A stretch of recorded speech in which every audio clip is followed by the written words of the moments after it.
আসসালামু আলাইকুম। আজকে আলোচনা করব পাইলস। পাইলস একটি সাধারণত স্বাস্থ্য সমস্যা যা মূলত মলদ্বারের শিরা ফুলে যাওয়ার কারণে হয়।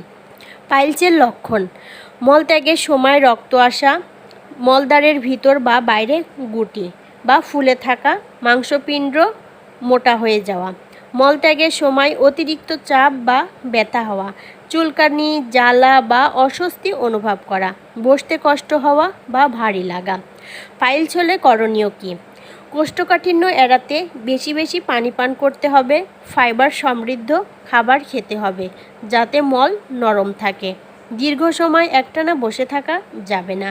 হালকা গরম পানিতে দিনে কয়েকবার সেঁক নিতে হবে, তাহলে আরাম পাওয়া যাবে। অতিরিক্ত ঝাল, তেল, চর্বি ও ফাস্টফুড এড়াতে হবে।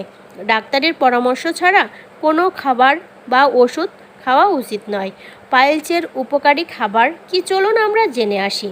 যেমন পেঁপে, কলা, আপেল, আঙ্গুর, কমলা, ব্রোকলি, মিষ্টি আলু, লাল শাক, শসা, গাজর, ওটস, ব্রাউন রাইস, গম, বীজ ও বাদাম, তিসিদানা, চিয়া সিড, আখরোট।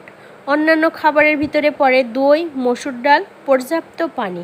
পাইলসের মূল কারণ হলো কোষ্ঠকাঠিন্য, তাই আঁশযুক্ত খাবার, পানি ও নিয়মিত ব্যায়ামই হচ্ছে এর প্রধান প্রতিরোধ ও চিকিৎসা। প্রয়োজনে আমার সাথে যোগাযোগ করবেন, ইনশাল্লাহ চিকিৎসা দেওয়া হয়।